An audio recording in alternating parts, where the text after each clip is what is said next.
O Senhor esteja convosco. Ele está no meio de nós. Anúncio da boa nova de nosso Senhor Jesus Cristo, segundo Marcos. Glória a vós, Senhor. Naquele tempo, chamou Jesus a multidão com os seus discípulos e disse: se alguém me quer seguir, renuncie a si mesmo, tome a sua cruz e me siga. Pois quem quiser salvar a sua vida vai perdê-la, mas quem perder a sua vida por causa de mim e do Evangelho, vai salvá-la. Com efeito, de que adianta o homem ganhar o mundo inteiro se perde a própria vida? E o que poderia o homem dar em troca da sua própria vida? Se alguém se envergonhar de mim, das minhas palavras, diante desta geração adúltera e pecadora, também o Filho do Homem se envergonhará dele quando vier na glória do seu Pai, com os seus santos anjos. Disse-lhe Jesus: em verdade vos digo, alguns dos que aqui estão não morrerão sem antes terem visto o reino de Deus chegar com poder. Palavra da salvação. Glória a vós, Senhor. Que as palavras do Santo Evangelho perdoem os nossos pecados. Que assim seja. Podem sentar um pouquinho.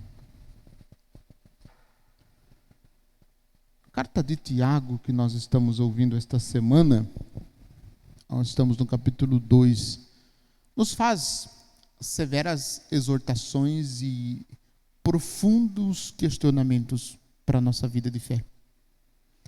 E eu falo que o texto da carta de Tiago é como uma espada afiada, que penetra o mais profundo do nosso ser e nos questiona severamente. Uma realidade que desde a leitura de ontem Tiago está questionando é sobre aquilo que nós chamamos de uma realidade social. Só que não numa realidade social tão somente como um assistencialismo, como alguns apresentam, e nem também uma realidade social como um viés político, como também alguns querem fazer dizer. Mas numa realidade social no sentido de promoção da pessoa, da dignidade, um resgate da dignidade. E quem primeiro fez isso e quem nos motiva a fazer isso é o próprio Jesus. A partir do capítulo 25 do Evangelho de Mateus, aquele texto do juízo final: estive com fome, me deste de comer, estive com sede, me deste de beber, estive nu e me vestiste, estive preso e doente e fostes me visitar. Vinde, benditos de meu Pai, tomai posse do reino que vos está preparado desde a criação do mundo. Então, neste sentido é que Tiago nos apresenta que a fé sem obras é morta. A fé sem obras é morta. E ele faz um desafio: mostra-me a tua fé sem obras e eu te mostrarei a minha fé com obras. Então, se nós dizemos que temos fé e estamos, vamos dizer assim, alheios a essas realidades dos necessitados, dos pobres, daqueles que são os prediletos de nosso Senhor, é preciso a gente se perguntar que evangelho a gente está escutando. Que evangelho a gente está escutando? Porque se a nossa fé ela não está enraizada e não nos leva a abrir a mão com caridade para aquele que necessita, qual é o evangelho que nós estamos seguindo? Porque o evangelho de Jesus, ele propõe naturalmente isso. Ele propõe naturalmente isso. E é impressionante porque, se a gente observar, nós já estamos Nós já estamos iniciando, nós estamos na sexta semana, domingo, esse sábado e domingo já é 7º domingo do tempo comum. O próximo domingo é o 8º domingo. Aí a gente dá uma paradinha no tempo comum e começa o tempo da quaresma. Notem que esta prática da caridade que Tiago nos propõe, a caridade segundo os princípios do Evangelho, é o que a igreja vai nos propor durante o período de quaresma. Então vejam, e sobretudo vai nos propor quando nos orienta a fazer o jejum. Quando somos convidados a fazer o jejum, nós somos convidados a abrir a mão em caridade para aquele que necessita, para que o nosso jejum possa ter também um caráter de comprometimento com a necessidade dos outros. Notem, a igreja está nos preparando para iniciarmos o tempo sacrossanto da quaresma, de uma realidade que vai paulatinamente aprofundando alguns assuntos, aprofundando alguns temas, para que a gente se desperte para essa realidade. Claro, não é só no tempo, o que a igreja está dizendo? Não é só no tempo quaresmal que nós somos convidados a viver esta fé com obras, conforme está propondo Tiago. Nós somos convidados a viver a nossa fé com obras sempre. Como cristãos, desde o momento que a gente se pôs a caminho, seguindo os passos de Jesus, nós precisamos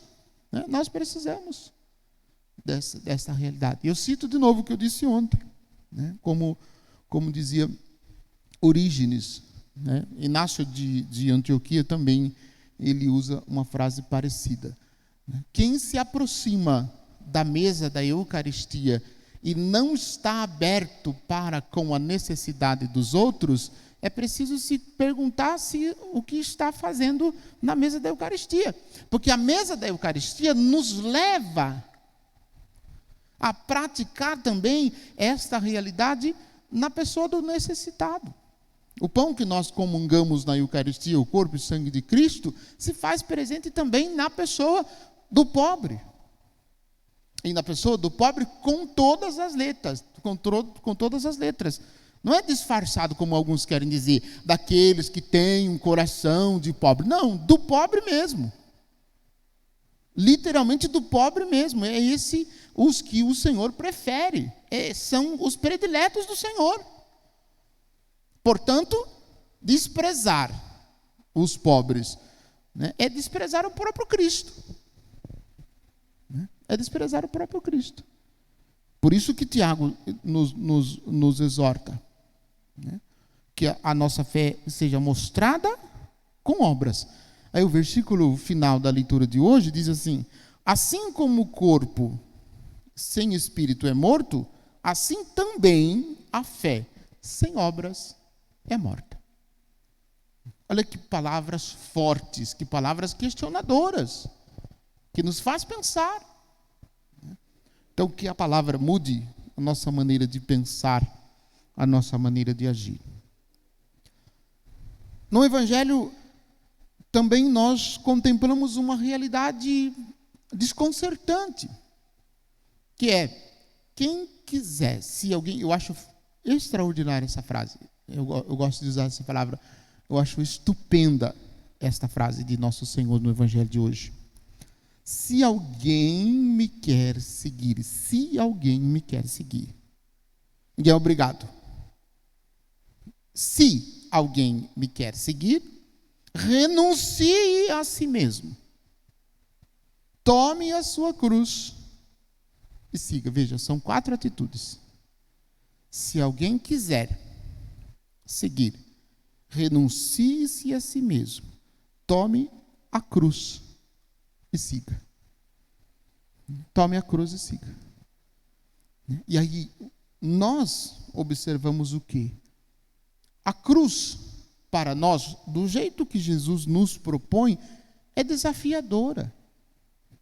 É desafiadora. E cruz aqui pode ser entendido o quê? Claro, a cruz como a cruz de Nosso Senhor, que Nosso Senhor carregou ao caminho do Calvário, também. Mas a cruz que não necessariamente seja daquele jeito. Os pequenos sofrimentos, os pequenos importúnios que a gente vive, né? As pequenas situações de dificuldades que no dia a dia a gente tem que enfrentar. Situação de morte, situação de enfermidade. E os pequenos sofrimentos, os pequenos acontecimentos que nos causam dores, que deixa a gente descontrolado, que faz a gente perder a paciência, aquele pisão no pé de alguma pessoa que, né, de vez em quando dá uma pisada em cima do pé da gente, uma entre aspas, né, fofoquinha que fazem da gente, que a gente tem vontade de pular no pescoço e dar um abraço bem apertado, né, daquele abraço bem apertado com a curva do braço, né, pegar o pescoço da pessoa, isso é aqui para você ser abençoado, né? Então, cruz que nós temos que assumir, cruz que nós temos que assumir, né? Situações pequenas, mas outras situações também, né? De enfermidade, quando sara um, o outro fica doente, quando sara o outro fica 2, 3 outros enfermos, né? Que não tem explicação, né? E alguns até dizem, nossa, mas eu vou tanto na igreja, eu rezo tanto, por que eu estou sofrendo tanto? Como se quem vai na igreja não pudesse sofrer de jeito nenhum. Como se o sofrimento fosse permitido só para os outros. Para nós que rezamos, para nós que vamos na missa, para nós que estamos em sintonia com Deus, não. Só que é o contrário. Os santos, olhem os santos. Eu estou olhando São João da Cruz, né? Quanto que aquele homem sofreu, gente? Pelo amor de Deus. Ficou preso na masmorra, sem poder atender o povo, sem poder rezar a missa, sem poder atender confissão. Olha um São Padre Pio. Quanto que aquele homem sofreu, gente? E tantos outros, o próprio São João Paulo II, que sofreu com a enfermidade e aguentou lá até o fim, do mal de Parkinson, e morreu, segundo contam os relatos, abraçado com a cruz, contemplando a Via Sacra no Coliseu, na Páscoa de 2005. Então, o sofrimento, a cruz, que muitas vezes aparece na vida nossa e na vida dos seguidores de Jesus, que muitas vezes não foram buscar, não foram procurar, mas que fizeram do sofrimento um verdadeiro ato de redenção da sua própria vida e de entrega profunda a Deus. Por isso é significativa essa frase de Jesus: se alguém me quer seguir. Ele convida, não é obrigado, ninguém é obrigado a seguir Jesus. Ele não obriga ninguém, não. Ele deixa livre, se quiser seguir. Agora, aquele que quiser seguir, renuncie-se a si mesmo. Não pode ser arrogante, não pode ser orgulhoso. Renuncie-se a si mesmo.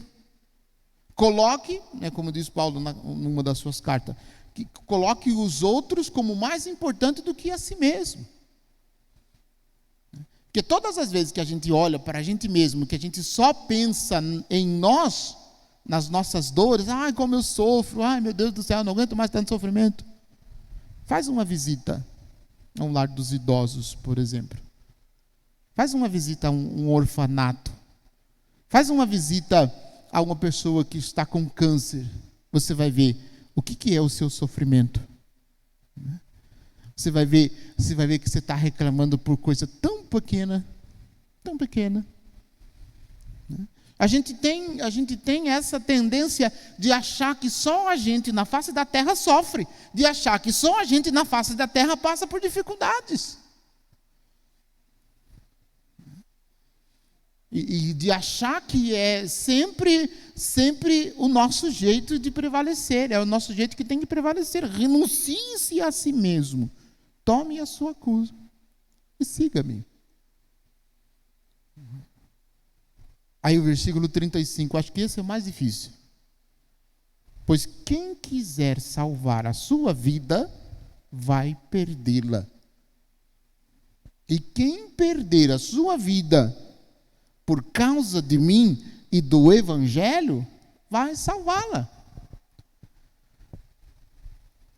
Aqui que está o segredo de tudo, que é a primeira parte da cruz, a gente já tem resistência naturalmente. A gente não quer saber da cruz. A gente não quer saber da cruz. Fala assim, não, eu tomo a minha cruz, vou seguir. Nada, a primeira dificuldade a gente começa. Se a gente não fala para os outros, a gente fala para a gente mesmo na oração. Não aguento mais essa situação. Então a cruz para nós é uma realidade desafiadora. Pois quem quiser salvar, essa parte, quem quiser salvar a sua vida, vai perdê-la. E quem perder a sua vida por causa de mim, vai encontrá-la, vai salvá-la.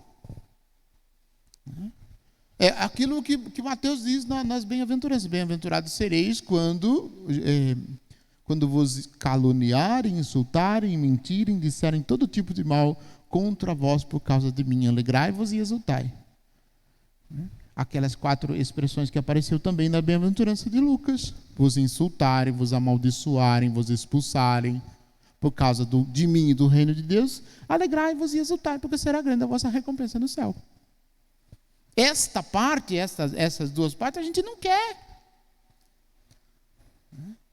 Por quê? Porque isso dói. Isso é dolorido. Isso é dolorido. Então, se a gente pudesse não passar por isso, ou rasgar a página do Evangelho onde está escrito isso, para a gente não ter que viver, era mais fácil. Mas não pode, está aqui, tem que aceitar. Como é que o padre diz?